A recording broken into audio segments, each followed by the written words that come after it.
Biz vətən uğrunda delikanlıyıq, fəxr edirik Azərbaycanlıyıq. Biz delikanlı, başı tufanlıyıq, fəxr edirik Azərbaycanlıyıq.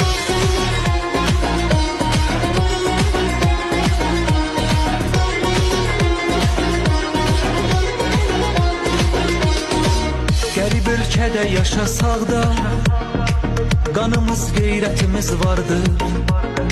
Hər yerdə sözün deyən millət, hər yanda hörmətimiz vardır.